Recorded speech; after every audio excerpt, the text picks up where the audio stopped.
Good evening and welcome to the October 3rd, 2022 Common Council of City Carnesville. All rise for the Pledge of Allegiance led by Councilwoman Jenny Barrett.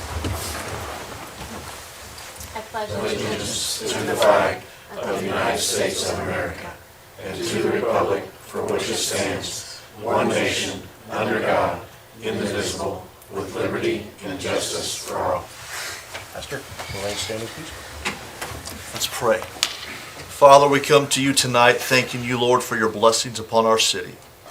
Asking that you would bless this meeting tonight as we acknowledge you. Would you direct our paths? Give us peace for every decision that's made. Let it be fruitful, Lord, with your blessing. And Lord, as we are in Breast Cancer Awareness Month, I thank you, Lord, for the survivors of breast cancer. And for those that are fighting tonight, I ask that you would give them strength and encourage them. Lord, also I ask that you would bless our civil servants and keep your hand of protection upon them, Lord. In the mighty name of Jesus we pray. Amen. Amen. Thank you, Pastor. Thank you.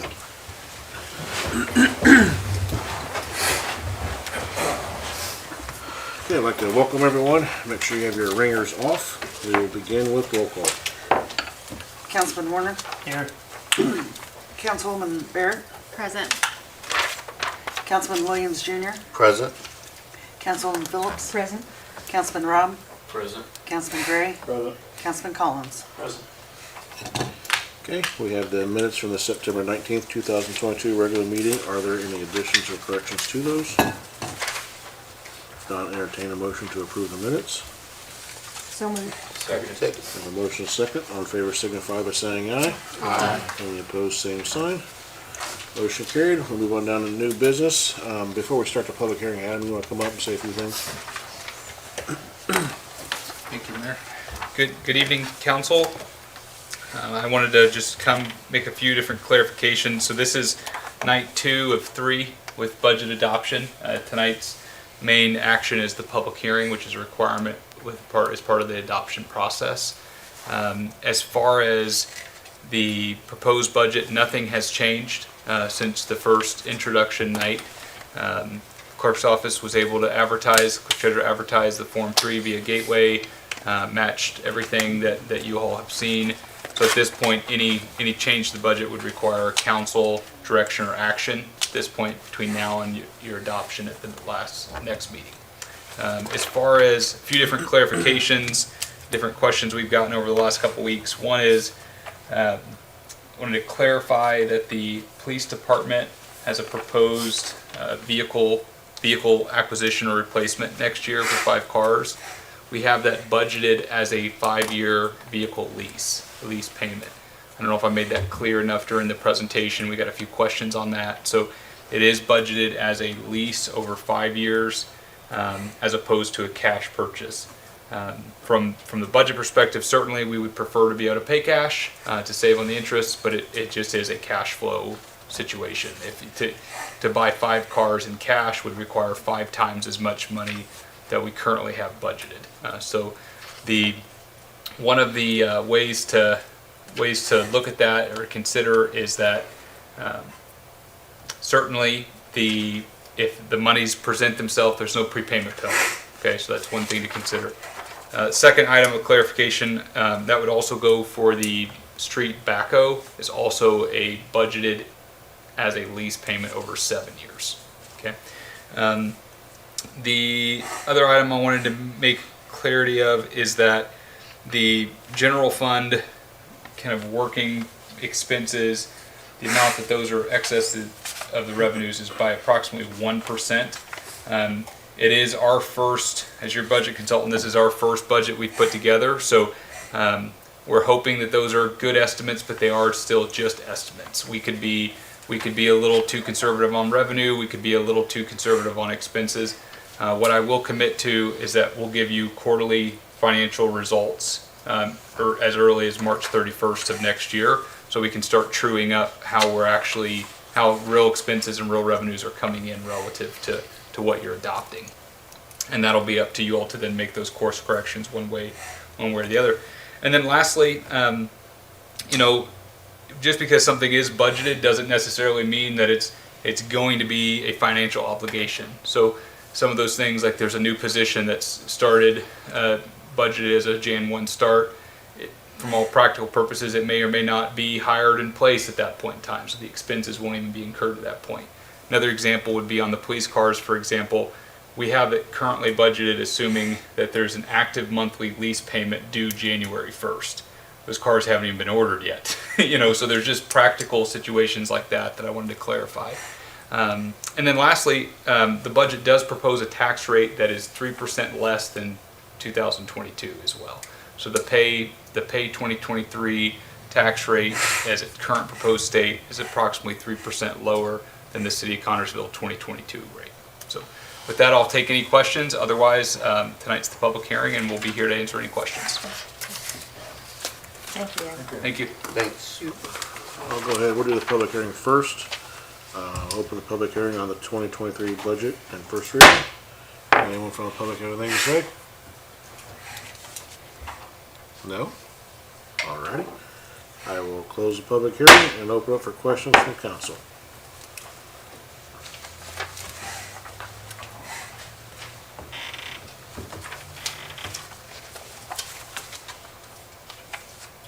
So I'll start. This budget as is, this includes the 136,000 deficit.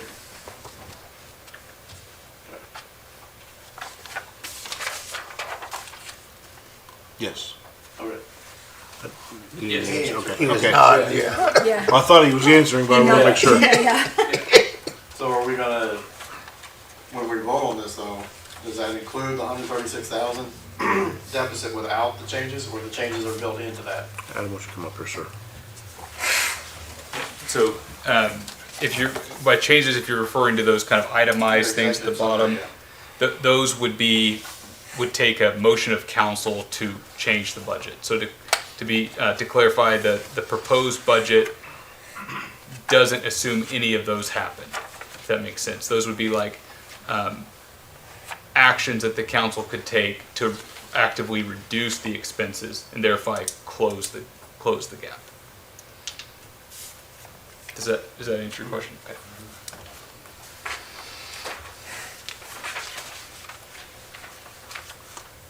Any other So questions? I'll put it out there and I'll finish and I'll stop talking. I'm in favor of the balanced budget. I am not in favor of the exact proposed cuts as a whole to balance it, or the suggested cuts. So as of right now, no. Okay.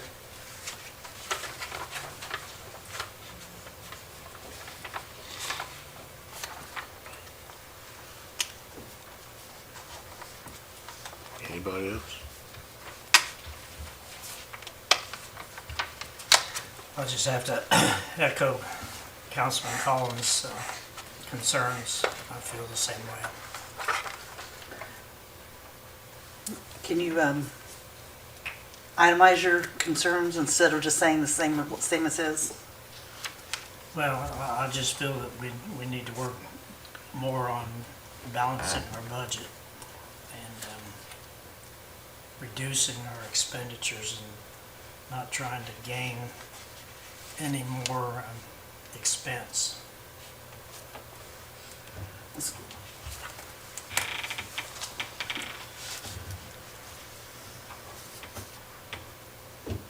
So just for clarification of the record, as part of the proposed budget, we proposed in our memo potential non-staff related, currently funded staff position cuts. Those are, I'm using the term cut pretty flexibly there. Though in some cases that's a delay of the lease payment by 6 months, or delay of a new position, or something of the sort. So those are really just timing aspects as opposed to kind of traditional hard cuts. So what, as council, as a fiduciary body, what you have the right to do is to actively participate in that process and choose and help prioritize where that goes. What I would I guess respectfully challenge is that just directing us to make expense reductions without pointing at, either an existing position or department is pretty hard to do. You know what I mean? It's just a math exercise. So ultimately it comes down to, we've tried to estimate the costs as best we can, itemize what is new and different that could be discretionary, that could be pushed off or deferred, which would balance the budget. And if those are deemed priority and not delayed, then the only other way to balance the budget would be then to tell us what existing expense you'd like to remove funding for. To which your point, I have done, Okay. and I've sent it to everybody on this board, including yourself. What in my cuts doesn't mean that I was necessarily opposed to certain items in that list, but as you alluded to, timing and a list of priorities. And for me, any cuts to our first responder groups is not acceptable for me. Fair. What do you want to cut? I don't have my email, but we can Okay. take we have our wish list items that was listed on, there we go. So,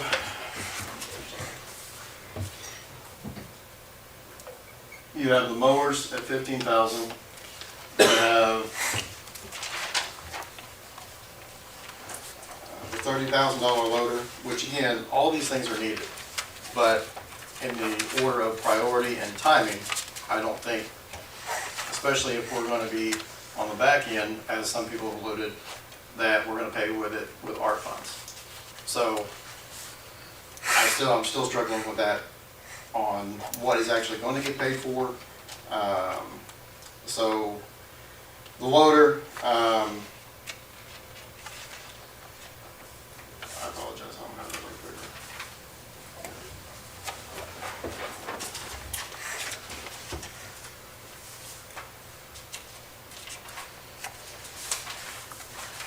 There we go. The new park staff vehicle, you had mentioned that it came out of a specific line item that we couldn't touch as far as that was in the budget, and then there was another change of direction on that as far as where that actually was funded. The park mower is actually, park mower and the park other equipment is still in the proposed, Right, in the proposed, but I was wondering, where is that? published and adopted. There's also a fund that's called non-reverting park vehicles and equipment, and off the top of my head, I cannot tell you how much money's in there right now. But that is like a holding fund to build on, to be able to buy more expensive equipment. Mayor, can you go over that one more time with the new grant? I won't say that word. What are we calling it? The community coordinator position. That was a position. Coordinator, or is it? Community coordinator position. It's not a grant position. It's over the Okra Help Grant that we were awarded in 2020. Get my year. Let's see, 2021. We were hoping to be used it this year in 2022, but they deferred us to 2023. So in doing so, they're splitting half the salary. It cost us $20,000, which we voted in 21 to do that, to gain an extra $1 million. We put $1 million of the ARPA dollars in. To Okra will match that 50-50, so we're 100% match basically. So we took $1 million from ARP dollars, committed it, and to get an extra $1 million, so it'll be a $2 million project. Right. They will be facilitating that grant for the whole year. That is their role and function. So that was agreed to in 2021. And on the police other equipment fund, dive into it one more time, and I apologize because you did cover this before, but Yep, and it was always 5,400. This year it was 12,000, and we cut that out because I can use ARP dollars to use that. So yes, we are taking it out of their budget, but I can use ARP dollars to supplement that. So it is an overall budget reduction, but we're supplementing it with the ARP dollars. Same thing with fire, same thing with a lot of different things like that. So even though we have taken those reductions, we still have to reduce more, and I don't know, it's gonna be tough where. right. In the next meeting, are we gonna have that bearing of where any funds that were taken out are gonna be replaced with that? If I get the stuff back in time. Okay. Yeah, and then just two other kind of points of data. I would tell you $135,000 projected deficit is, that's kind of on our most likely revenue, right? I mean, there is a scenario where you do better than that and there's no actual deficit. The other aspect is that there $80,000 of that 135 is in a one-time, once per 4-year cycle, I believe, county election costs. So if you solve all 135,000 of it, you're basically going to be in a $80,000 surplus right out of the gates when we start next year's budget, right? So keep that in perspective. And even at the $135,000 deficit, your projected December 31st, 2023 cash position is $2.7 million, or approximately 23 to 25% of next year's budget. So in like layman's terms, you'd have a 3-month emergency fund at the end of next year if you spent the 136. So I just hope that gives some more context as to the numbers. The election expense is put in there $80,000. We do not know how much that will take.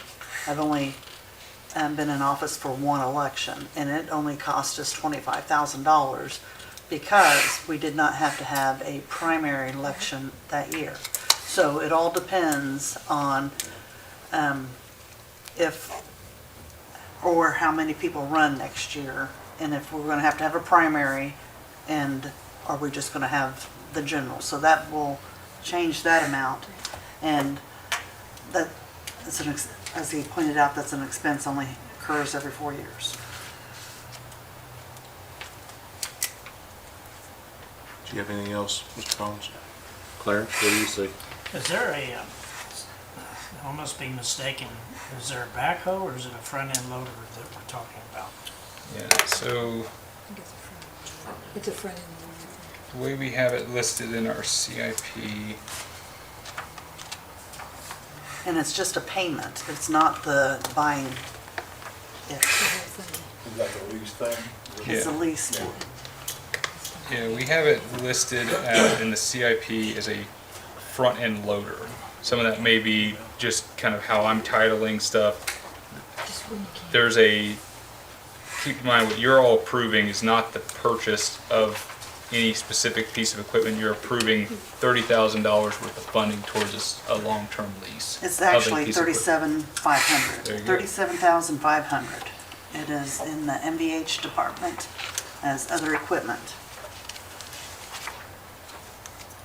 I think that 7,500 of that does count towards a mower.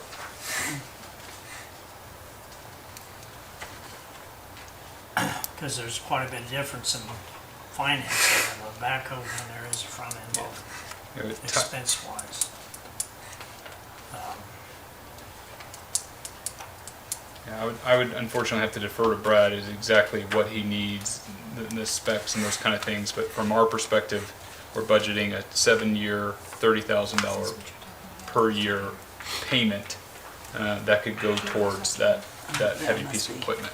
I think it's a front loader. It's in this email. Yeah, It's front end listed as a loader, yeah. Front loader. That's what I'm looking at the CIP right now, and we have it labeled as a front end loader as well.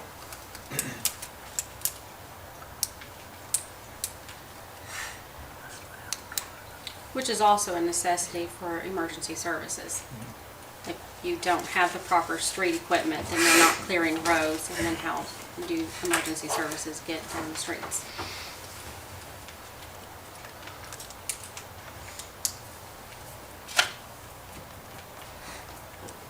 Any more, Clarence? No, I'm not a fond person of leasing equipment. Turns out to be more expensive in the long run. Yeah, I don't disagree with that. I'm the same way. I like to do cash. But Brad, how many pieces of equipment we got that are old and need to be replaced? And how much cash would it take to do all that? Just in the street department. We got the same problem with the police department, with the police cars, ambulances, fire trucks. We got fire trucks that are 20, almost 30 years old. We're in a position where we can't do it cash. The only way to get it done is to put it on the lease cycle. I don't like that model personally. I like cash. We physically cannot do cash. It's impossible. I would just add, as kind of an independent advisor, I think I think everybody would prefer cash. Everybody. For all the benefits that, you can think of. But playing the devil's advocate there a little bit and just looking at the community even longer term than just any individual counselor or mayor, it's actually you're in this equipment position because years ago someone didn't commit the dollars. Kick the can. Right. So they kept punting that because they didn't have the cash or whatever, and then all of a sudden everything needs to be replaced at the exact same time, and that you can't do it. Like the backhoe would cost you $200,000 this year in that budget, which would add $170,000 to the deficit. The police cars would add $200,000 more dollars to the deficit. So it just starts getting very challenging financially. So what I'm getting at is, from my perspective, some sort of healthy balance on the leases is not necessarily a bad thing, even with the lease, because it future-proofs that aspect for those kind of frontline essential pieces of equipment. It allows yourself and then whoever fills your seat in the future to not have to worry about how we're going to put a front-end loader on the street. It's like, well, you just got to keep funding that payment, and there's always going to be a police car, or there's always going to be a fire truck. Those kind of questions are just kind of handled. So from my perspective, purely as your budget consultant, I would say, while we want to get to cash and we'd love to get you to that point, some vehicle leases on really core, pieces of equipment is not a bad use. These are all tax exempt interest rates, so they're very low as well.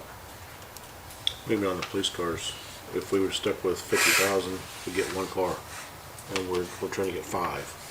I thought it was a good use of the ARP dollars buying the police cars last year. That got us a jump start on the replacement program, but even at that, we're still behind the 8 ball. We're never going to get there on a cash basis, especially if we go back to buying 1 or 2 a year. And then if we're going to take our cuts, where else are we going to cut? That's what it is. If you want to cut, where are we going to cut? That's the answer we need to get to. And we cannot be like past administrations and keep pushing it off. And just saying, well, we'll deal with it in a year, we'll deal with it in 2 years. We can't kick the can down the road.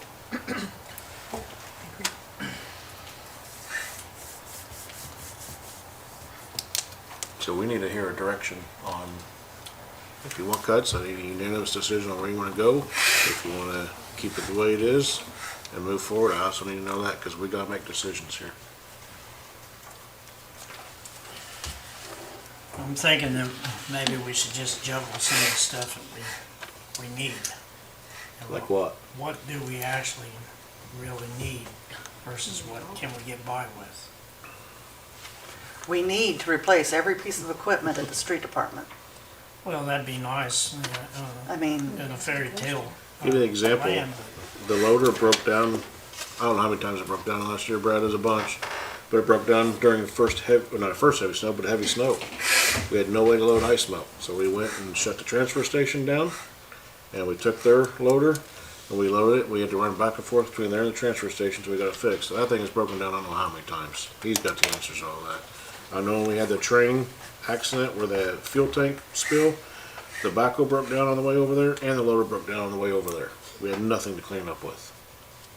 We can't handle disasters like that because they're so old and they just have not been replaced, and now it's a situation we're facing. We bought the hot box. I know I'm pointing to Brad, not you, pointing behind you. He's sitting behind you, you're just in the way. Not really, but. Yeah, we didn't have a hot box. We didn't do any asphalt repair. What we did was not right because we didn't have the equipment to do it. And so we bought the hot box. We're now starting to do right repair. We still got more equipment to do in order to do asphalt maintenance. How much asphalt maintenance did we do when we first took over, Brad? None. Not one. We got 75 miles of roads in the city. 75 miles. Estimated 35 to 45 million to repave everything because it depends on ADA curves. If you're spending $500,000 a year, we're on an 80-year cycle. 80 years.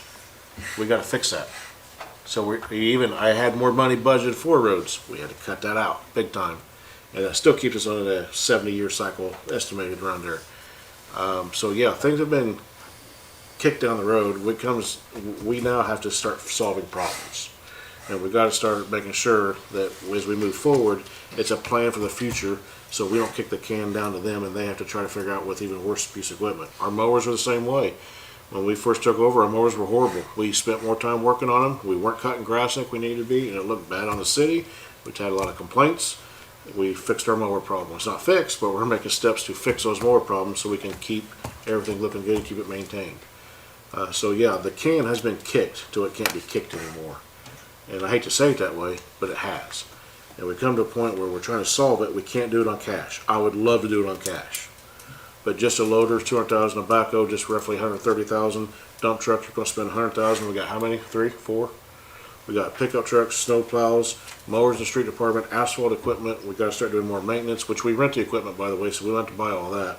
And that's just a street department. Fire truck, Scott, I remember, was it 450,000? I think so. And that was Well, not that for a was- big one. That was for, No, that was just to start building money for the that's right. $1.8 million ladder that's getting ready to go out on us. true. But you got 2 trucks. One of them's 28 years old. I think the other one's almost 30 years old. 30 years old fire truck. And those are millions. Our hoses. We had a hose study. He's doing a hose study right now. We looked at it today. Most of them were, he said, was there when he was first hired on over 20 years ago. Our 5-inch hoses, they were donated from Shelbyville. Yep. So we got a hose replacement. That's what I'm trying to use ARP dollars for, by the way, the hose replacement, because we can use those funds for that. Police cars, we were on I think we figured if we first started like a 25-year cycle on police cars, 25-year cycle. I don't think that's gonna work. Even by doing what we've done, we're nowhere near that.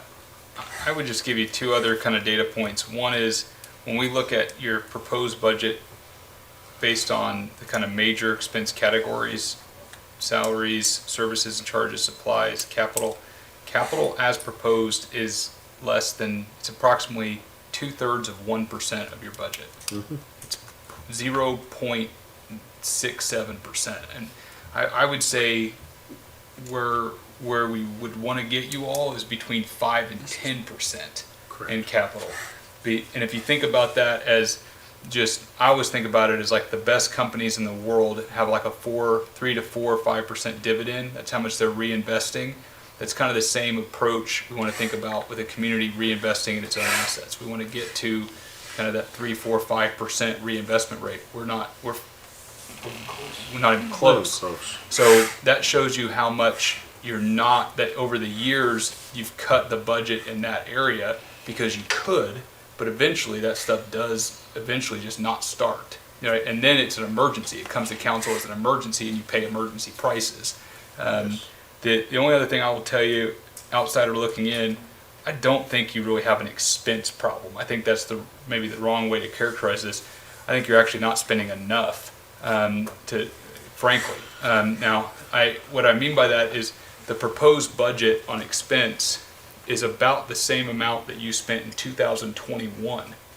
So if we can do that, that's going to be hard, right? So the reason the proposed budget isn't balanced is because the departments have already made a lot of adjustments to try to get the proposed budget. I mean, think about that in a 10% inflation world, that next year's budget is, if they spent it, would be about what you spent, those same departments spent in 2021, right? So that's why I would say I don't necessarily think it's an expense problem. I think we've got to work with the funds and departments that, have, other ways to fund their operations. We've got to be really creative there, as we got to be just as creative on that side as we are on the expense side. That's what I keep saying from day one. We've got to grow our AV. The tax caps, the tax levies have maxed out. We must grow. That cycle of not growing we're seeing the fruit of that. I want to see the fruit of growth, which is what we're pushing it to. But we have cut from day one, from our first year in office to now. All we've done is cut. I hate to say it, but they can't cut anymore. And if you can find a place, let me know, because we have.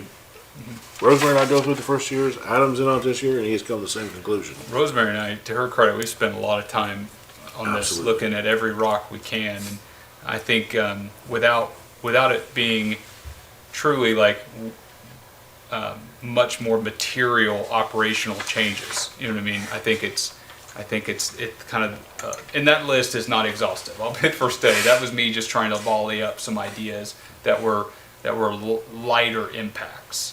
So anyway, I'm rambling. I get that, and I understand the loader and stuff, and that's a hard one, because Brad and I's kicked this can down the road for 2 years, but we're at the point, can you kick it anymore, Brad? It's really impacting your daily operations. More than just a loader, that's just one piece. So we've got to start the process somewhere. And Do you know how many funds are in the ARC for next year? It's not a matter of how much is in there. enough, We've because we've already committed some. We've already received all of our money. The one we did, in order to be able to do this community coordinator, we had to Put a put million. $1 million towards that. So we're limited on the rest. I can tell you what, I could give you a round number, because we got the ambulances, we got the cars, police cars last year, we got the stuff for TV3 last year. I've got the radios, if we figure the radios in, which I'm gonna get some of that back, because we just received a grant for that. The radio's around 600,000, give or take, and then we get your money back. It's gonna be around, of committed money, is gonna be, if we approve the radios, it's gonna be around 700, somewhere around 700 left. Before, we've still got the $1 million, we're sitting out there, but it's around 700 left to start going into and start looking and diving into replacing what we can replace. It's gotta be, you can't use ARP dollars just on anything.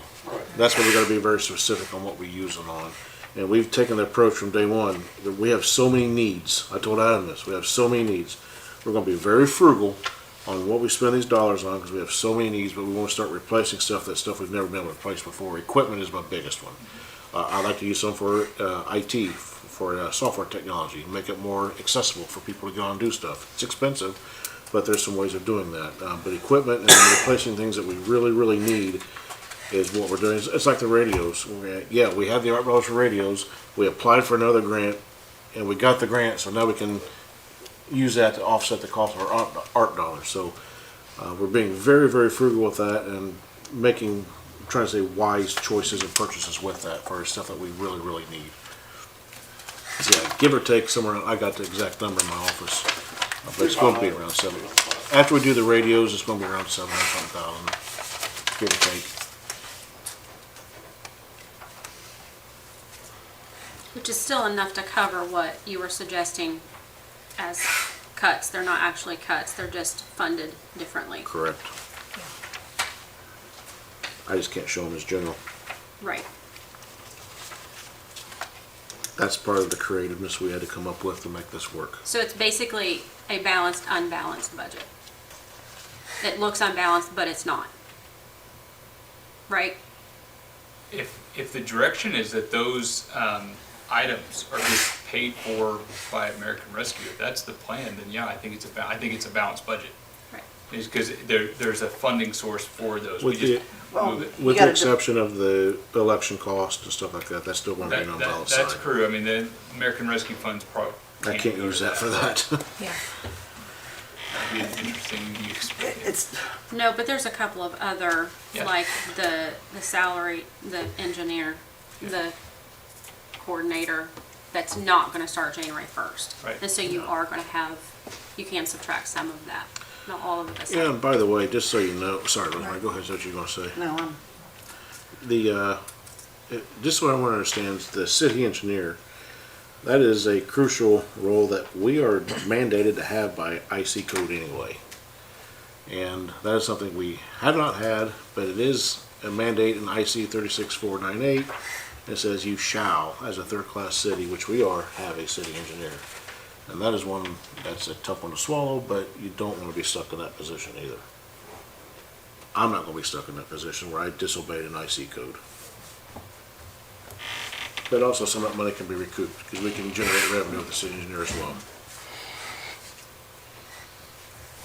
Yeah, we've went through this with a fine-tooth comb. I know, I mean, Rosemary, I, and Adam have all been through this with a fine-tooth comb. And every department head's been involved. Trying to be very creative. And fortunately, we have the ARP dollars to do that with this year, to be creative. Thank goodness for that.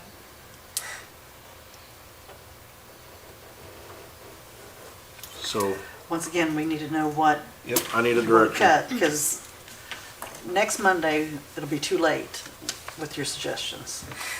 Yeah, we really would ask for any motions or changes tonight, only because your next meeting, we'll have to have what's called the Form 4, basically prepared for Correct. signature at adoption. You mean in 2 weeks? It's actually ready now. I can still Okay. change I got the you. adopted columns. So that's why we need to know that tonight, Right. so we have it ready to submit in 2 weeks.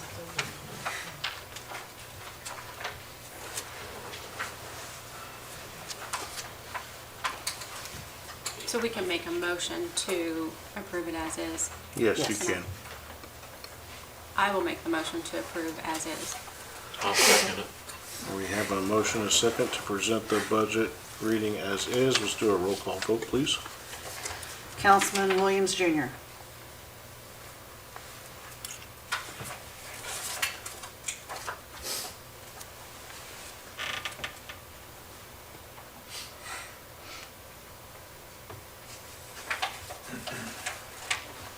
Yes. Councilwoman Phillips. Yes. Councilman Robb. Yes. Councilman Gray. Yes. Councilman Collins. No. Councilman Warner. No. Councilwoman Barrett. Yes. That was 5-2. 5-2, okay. So that passes on first reading. We have a direction to go. Very good. Thank you all. I'll see you at your next meeting. Thank you. Thanks. Thank you, sir. Item B. One second here. Let me get my, I'm trouble if I look at the right material.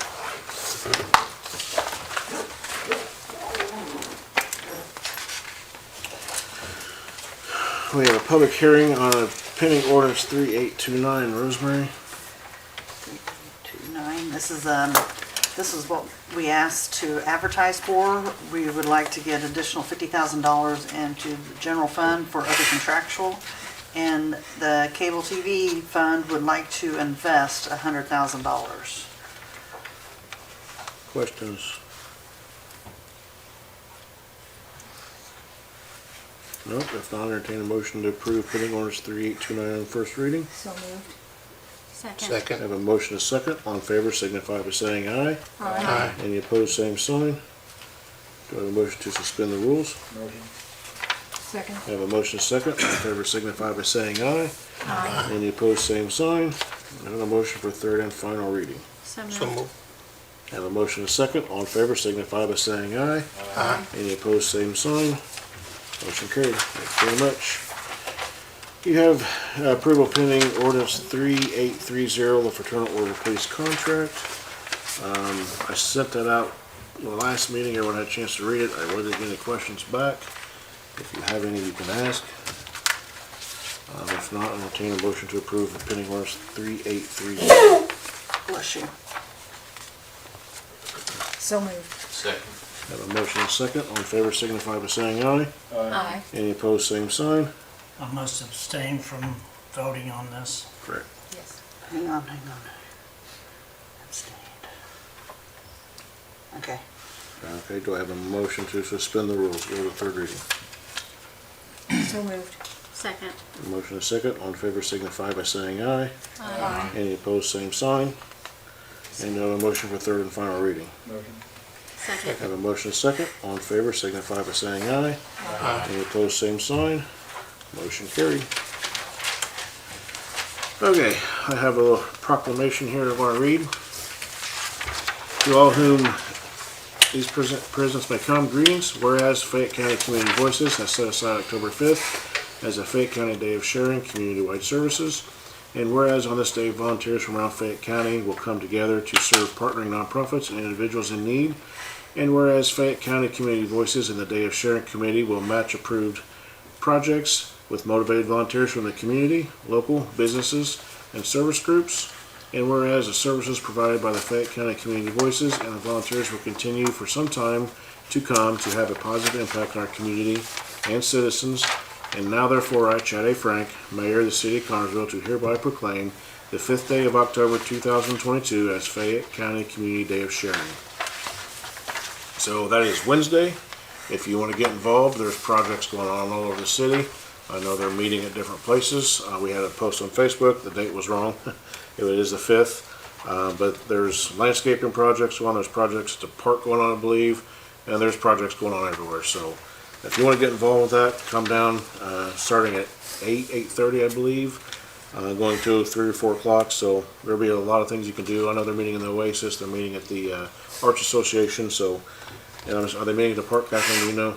They start at the Oasis and then Okay. they disperse from there. Okay, so if you want to get involved in that, it's a great time to come be involved and see some work being done. Moving on to item E, Rosemary's requesting permission to advertise for additional appropriation from Riverboat. Rosemary? It's not Riverboat, it is from ARPA. And it is for the radios that the mayor was talking Oh. about. Sorry. So, I'm requesting to advertise for $690,000. And I am going to find out how much that grant was that we awarded and try to reduce it by that amount. But we can advertise for $690,000 and we can, accept it for less after we find out the grant amount. But right now, I'm asking for the $690,000 to, advertise. We have a request for permission to advertise for the radios. So moved. Second. I have a motion and a second. All in favor signify by saying aye. Any opposed, same sign. Motion carried. Item F, approval of pending ordinances 3831 to 3843. This is the salary ordinances for next year. Any questions on the salary ordinances? Has there been any changes in these ordinances? Yes, they reflect all of the 3% and the 5% and different raises. The salaries for the secretaries were changed to get them all on the same level. I'm not missing anything. Oh, the FOP contractual changes are. Yes, it's reflecting all that. Contract changes. Any other questions? If not, I'll approve a motion, entertain a motion to approve pending ordinance 3831 through 3843, the salary ordinances. Second. I have a motion and a second. All in favor signify by saying aye. Aye. Any opposed, same sign. Do we have a motion to suspend the rules? So moved. I have a motion and a second. All in favor signify by saying aye. Any Aye. opposed, same sign. Do we have a motion for third and final reading? So moved. Second. I have a motion and a second. All in favor signify by saying aye. Aye. Any opposed, same sign. Motion carried. Hey, Catherine, you were up next.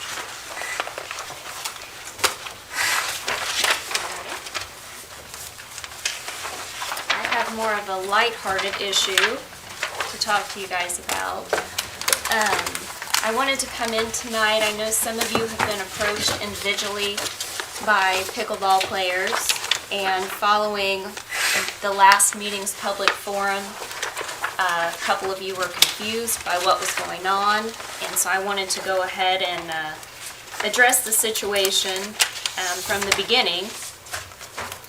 When I started at the park, there was quite a bit of a gray area with what our rentals were being charged at. And rentals are one of the main things that produce the park's revenue. So I'm talking about our buildings, like the Miller Building, the Roberts Building, our shelters, things like that. So over the last couple of years, I kind of took the approach, for better or worse, to tackle these things one at a time, instead of just going across the board. So the first thing I approached was the free events that were happening. Mayor-sponsored, free, whatever you want to call it. We addressed those, and the mayor and I have come to a really good agreement on how we handle that stuff. Some of the events were being charged rates I didn't know where they came from. It was just, well, for so long we've been charged this much. So we immediately addressed that. People were not paying for additional setup time. You know, it's pretty, well, nobody's in the building and it's my wedding. Well, you still have to pay, you know, for those additional hours. It's in the contract. So really, along with those basically enforcements, not really changing any rules, we actually tried to balance that by expanding on the nonprofit policy, which this council passed. So now a nonprofit gets a free rental each year. It's all in our rental ordinance if you want to reread it. And they also still get discounted rates on their rentals. The last thing that we address, which I talked to you about last meeting, is our deposit policy and how we've updated that to make our office more efficient and our record keeping much better. All of these things I've based on the very simple premise of I can't do something for one person that I can't do for everybody else. So the way our events work at the park, or our rentals work, is if you come in and rent something, and I'm going to say the Miller building because that's the building that's in debate, you sign a contract, you pay a deposit, and you pay the rate per hour per our rental ordinance. It's pretty simple. The money goes into the park's general fund where it can be used toward projects or improvements, whatever need be. Sometime 20 years ago, a program got started at the park where and I don't know who, someone said you can come in and pay $3 a person and play pickleball in the gym for however long you want. It never got written down. It was never put in an ordinance. It was never recorded. So fast forward to today. So in addition to that, the $3 per person went into a restricted line item in the park budget called restricted pickleball. So instead of being able to be used toward any project like any other rental is, that money was only allowed to be used toward improvements related to pickleball or pickleball equipment or something of that sort. Nowhere along the way as pickleball grew, as the fund grew, none of this ever got written down. That doesn't mean that it should continue. It should have got done. It should have, but it didn't. So again, we're in a position of correcting things to make them fair for everybody. I've heard it said by some pickleball players that they have made countless donations to the park, including benches and nets, and the pickleball pitching machine was brought up last time. All of those purchases were made with this restricted money. It was not a donation to the park. It was essentially this reduced rental rate that was put into a restricted fund that was not able to be used for the general public like any other rental money.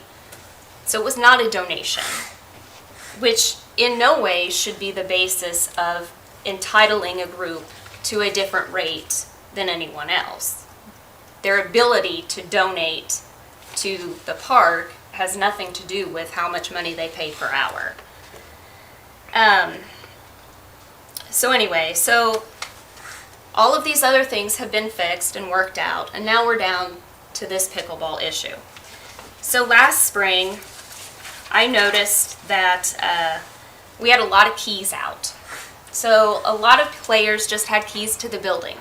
They were coming in at night, and I'm not saying they did anything wrong. I mean, they locked the doors, but that shouldn't have been happening. Then we noticed that when we did our collection report, that the money, this $3 per person, was not divisible by 3, which did not make any sense to us. So I thought we really need to get a handle on this money, this collection, because as Rosemary has rightfully brought up many times, we get audited and we have to have records of why people paid what they paid and when they paid it and how they paid it and so on. I certainly didn't want my secretary or me being accused of something. So then we went a couple of weeks where no money was turned in. just one of the players kept the money bag. They were given a blue money bag to collect these honor system rents, and that wasn't turned in. So at that point, we tried a sign-in sheet. I said, okay, well, if Jabin and Bill and Brian and Diana come into play, sign your name. That way we know who was here. It gives me a record. Bring your $3. Some of the players felt that that was a violation of their rights. They would not sign in, or they would sign under a name like Florence Nightingale, something like that. That did not work either. So, after talking with my park board, we decided that the best thing to do to make it a level playing field for anyone was to charge pickleball the hourly rate just as anyone else would have to be charged. To help offset, normally that's a $30 an hour charge. To help offset that, we thought we would add them into the line item for basketball, which was the $20 an hour. And at that time, we also added volleyball, and the park board passed it, and this council passed that amendment back, I think it was in March.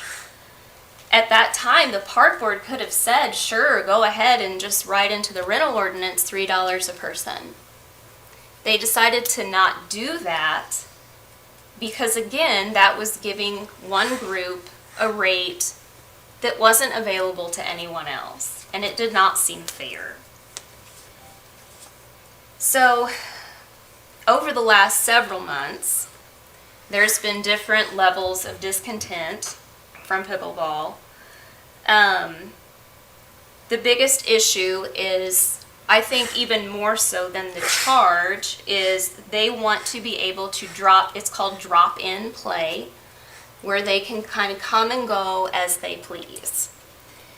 Unfortunately, the Miller building is set up logistically to accommodate advanced rentals. So Clarence just can't show up tomorrow morning and say, I want the gym right now. I mean, if it happened to be available, but our custodian's hours are set up to do event setups at certain times, to clean the building at certain times. He has a second job. I can't just ask him to come in on different hours. We do require a deposit. You know, if there is damage to the gym, you know, then it becomes, well, who's responsible? You know, if someone breaks the wall or whatever. It wasn't fitting together. I could not find another municipal indoor facility that accommodated drop-in play. Some pickleball players told me that dozens of them exist, but never provided me one person to contact.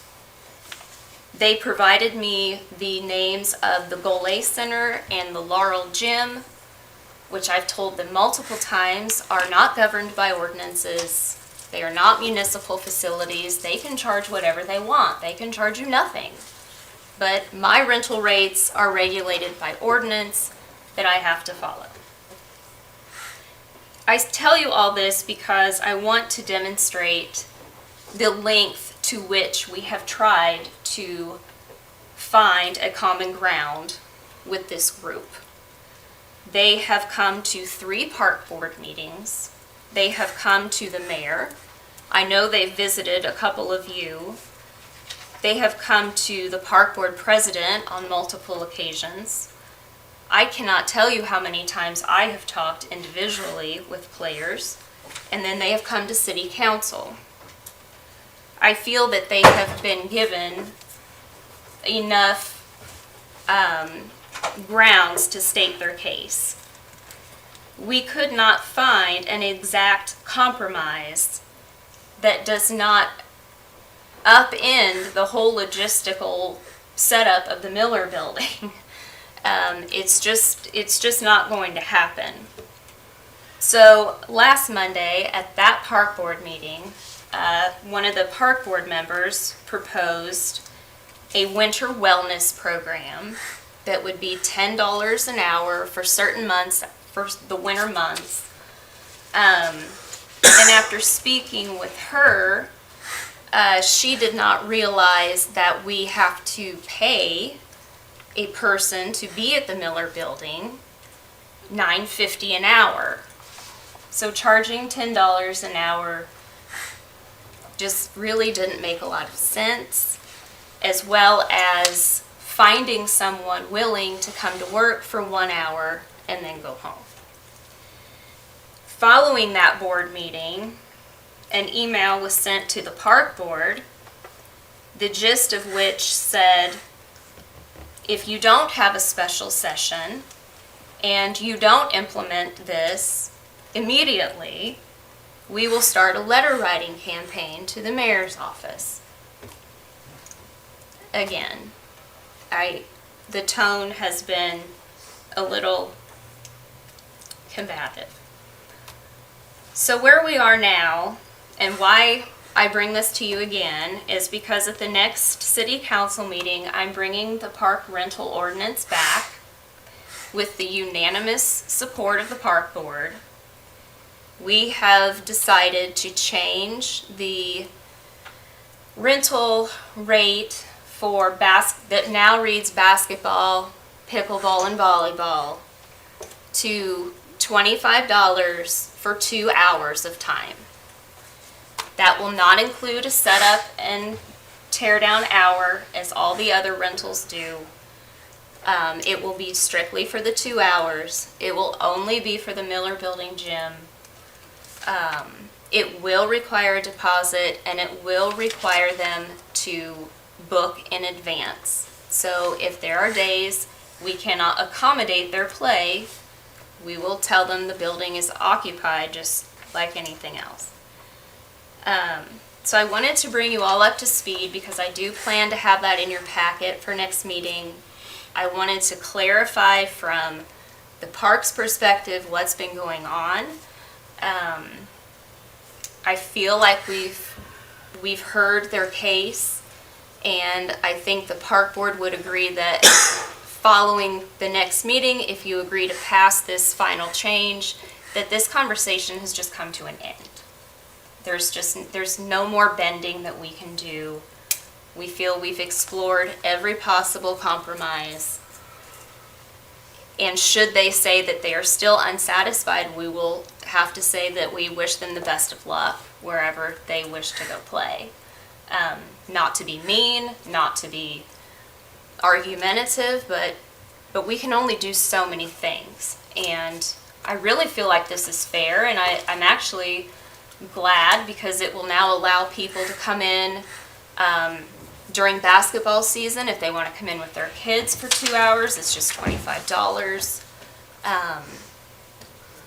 There's another gym here in town, and I believe that hourly rate is higher than ours. So, Catherine, will they have to set up and tear down their pickleball equipment? No. Okay. That's another thing that we wanted to stop because there are liability issues. As silly as it sounds, moving a pickleball net, nobody should get hurt doing that, but I'll be darned, they will at the Miller Building. Someone will break their leg moving a pickleball net. So that's really part of what we're supposed to do. Someone who's covered at the city should have to be doing that. So. And does this just affect the Miller Building? It doesn't affect the outdoor courts? Right, yeah, they can play there whenever. Yeah, they can play, yeah. This has been a winter issue with them. Right. Yeah. That's what I was saying. And this also, the last thing that was proposed was just for winter months, and this would stand throughout the year. Right. So if your kid plays travel basketball well into the summertime and it rains for a week, you can come in and rent the gym in July, and it will also include the other indoor activities we can accommodate. So it would accommodate indoor soccer practice, basketball practice, volleyball, And yoga was brought up. Yoga we could certainly do. That's no problem. So those are the kinds of things that we could offer at very little, worry on our part. And this is for scheduling anytime during the course of when the place is open. Yeah. Not necessarily, let's say. Yeah, morning it just or has Anything to be else. booked in advance. Right, It can't okay. just be And subject to availability. right. We're gonna drop in today, and that it just doesn't work for the way we work. So. What's the advance notice they have to schedule for? Well, you could call me tonight or call in the morning and say, hey, can I come in today? And there's a possibility you could. And if not, it's like anybody else trying to book the gym. Say, well, we can't today, but we can Thursday. Is there any issues with anybody, like instructors or something, going there and having a class and want to schedule it for every day? No?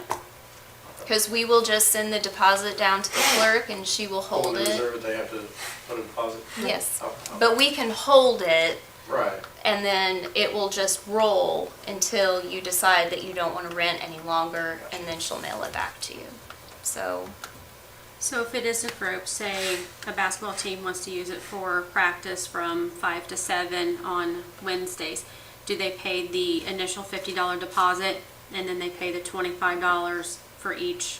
each day, So each it's just a Wednesday. one deposit regardless of how many times you want it. Yeah, so if Basically. you wanted to get it every Wednesday in March, you would pay $100 for rental, and you'd pay $50, and then at the end of March, you'd say, okay, I'm done. And I'd say, okay, well, there was no damages, so we'll send you your deposit back. That way you're not having to pay a deposit every single week and us return a Right. deposit every single week. And So if you do it for, say you would do it for 3 to 6 months, you'd have one deposit as long as you were doing it continuously. Sure. Okay. Yeah, we have a group that rents the Roberts building once a month, every month. We have church in the Roberts building every Sunday, and we just hold. That's another reason we changed that deposit policy, is because some people, like this church, for one, that'd be a really big pain in the rear end, and this way we're not sitting in our office with a deposit check for a year. It didn't make much sense. So. And one thing that concerns me is if you schedule a time, you have essentially booked it, we were not able to book it to someone else, so you're responsible for that payment whether you appear or not. Yes. Because I could see somebody saying we want it 3 days a week from 6 to 8 p.m. or whatever, and then when we show up we pay, if we don't show up we don't pay, right? We ask that rentals be paid 10 days in advance. We ask that the deposit get paid 48 hours in advance to hold the date. But again, we try to accommodate as much as we can. What's your cancellation policies? I think is what you're asking, right? Well, yeah, The park board is actually working on that right now. that's just something I would keep in mind with, because Yeah. it's easy to that's- schedule 4 times a week and only That's show the up. next thing we're moving. Yeah, we have all these things that need to get written down and straightened out. So, Very good. but this has kind of caused a lot of gossip, and I just wanted to address any questions you guys might have. One more thing. Mm-hmm. Does the basketball go into restricted basketball? Does the volleyball go into a restricted volleyball? No, it So- all will just go into park rent. Okay, so that's, Yes. we will need to clarify that to them as well. Yeah, and I'm glad you said that, because so this restricted pickleball line item, back in March, the park board agreed that that line item will get spent down, to zero, and then from now on, the pickleball has not rented the gym since, they have not yet rented the gym at all. But if they do, then it will go into park rent, like any other rental, so it can be used for the most important project, not necessarily for this one thing. Well, So, with the other sports programs, basketball, we had the restricted fund because you pay for t-shirts. right. And we pay for refs and we pay Refs. for umpires. Yeah. But this is a facility rental. It's Right. not a program or a sport that we are running. And that's actually another compromise we tried to figure out. We tried to put this under the sports director. But again, it just was trying to fit a circle in a square hole. It just didn't work, so. I feel like the pickleball organization has also worked on at least with their last proposal, making it a little bit more efficient for them as well. Because I feel like it was, and I've never been a part of pickleball, so I'm only speaking from conversations and very limited information. It wasn't as organized.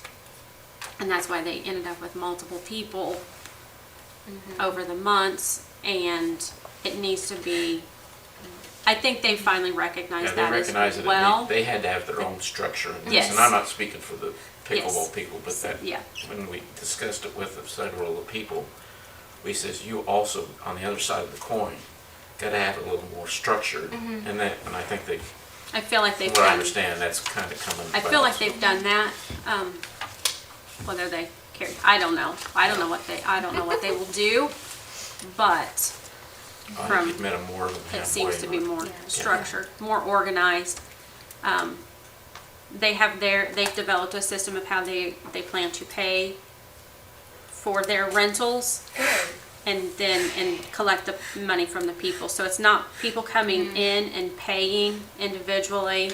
And that's how it should work. It should Yes. be internally organized, and we're an external person that they're working with. It's not, so, anyway. So are you looking at a new ordinance, or are we amending the We are previous? amending the rental ordinance, and I will have that in your packet for the next meeting. Okay. Thank you. Thank you. Go on down to old business. Brian, you got old business?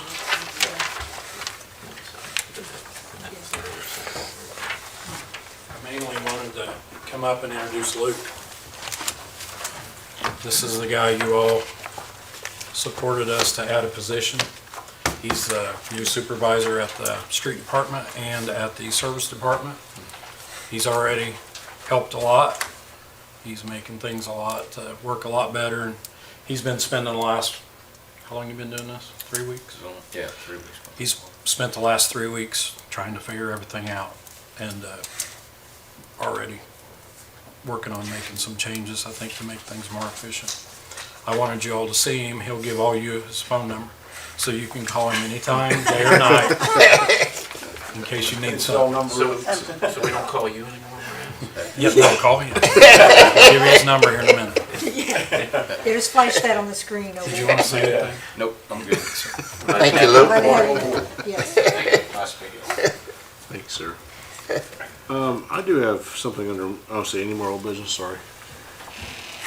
Miscellaneous business. I got one thing here. I don't remember when I was on council first time, that opioid settlement, I don't remember when that all took place. It's been on and off for several years. Yeah, I know Jeff's been dealing with the opioid settlement. We have a resolution, I don't know, has any of the funds been sent or not? We have not received the funds yet, but next meeting, we will have a resolution amending the fund numbers for the opioid monies that do come in. I set them up, and then the State Board of Accounts came along and said, no, you need to call them, you need a number on this, so we're fixing that next Well, time. if there's one thing I've learned from this, it is more confusing now than when it first came out. There will be So- restricted funds and non-restricted funds, and we are not gonna be able to use that money to buy a fire truck or police cars, so So- just putting that out there. Here's my point behind this. They are restricted, non-restricted. We still don't know what that means, by the way. They put restricted. I've read the restrictions. The non-restricted, there's absolutely no guidance on it. I haven't seen any yet. I'm hoping they will come out with some. But what I'm looking to do is I can form a two-person committee on council to help identify how we want to utilize these dollars. Now, it's not going to be like a bunch of dollars at once. It's spread over 30 years. Is that what it was? And it's not the same amount every year. I have a spreadsheet. It's very weird. Doesn't make any sense to me. But we want to make sure that as we're identifying projects we can use the restricted on, even the non-restricted, that we get consensus on that from this committee. So I'm looking for, I can have two people be on this committee. You don't have to tell me tonight. If you want to do it tonight, fine. But I just need two people from council to step up and to help start identifying things we can utilize these dollars for. I've kind of got a start on that. I've been doing a ton of reading on it. It's a very thick document. It's very confusing. I may kind of start putting some feelers out to help understand processes of organizations that can utilize these dollars. there's things I'd love to utilize it on that we need that they will not let us utilize it on. So it's very frustrating, but I just want two people who want to help out with that to kind of help set the tone and direction for how we want to utilize those dollars. That way it's just not one person doing it, but we have multiple people looking at it and getting eyes on it. So if you want to do that, let me know. If not, we'll figure out another way. But I want more than just me doing that. So if you want to be involved, please let me know. Any other miscellaneous business? I do. Our CHS marching band is competing in our prelims this Saturday. I'm going to embarrass Olivia. She's our drum major. She had to be here tonight for class, but since she's here, but just to say good luck. And if anybody wants to join us in cheering them on, we are meeting at Dollar General in Glenwood. Like, the parents will be there, but I'm not sure. Last year they had to load in the tennis parking lot because there's a cross-country meet this weekend as well. So I'm going to guess that that's where they're going to depart from. So if anybody wants to, but shh, don't tell everybody. So if you want to cheer them on, I don't have the time because I don't have the schedule yet. Do you have the schedule? We perform at 1:46 call time every day. Do you know what time depart? Do you know what departing time is? You perform at 1:46? I think it's around 2, 1 or 2-ish. So we'll be leaving around 10, 10 or 11, as you can say. 10-ish. So you understood my comment when I told John I wanted 60 beats per minute, right? You're probably the only person in the room that understood that, so John understood it. That's the old drummer in me. Sorry, I can't help it. I was in band too, so Good luck. yes, good luck. Anything other miscellaneous business? Okay, anybody from the public? You ready for your speech? 10 minutes, you ready? No. Someone has to stand up. Okay. They don't have to. You don't have to. We try every time. Unsuccessful. Take a motion for adjournment. So, We have a motion and a second. All in Second. favor signify by saying aye. Aye. Any opposed, same sign. Motion carried. Everybody.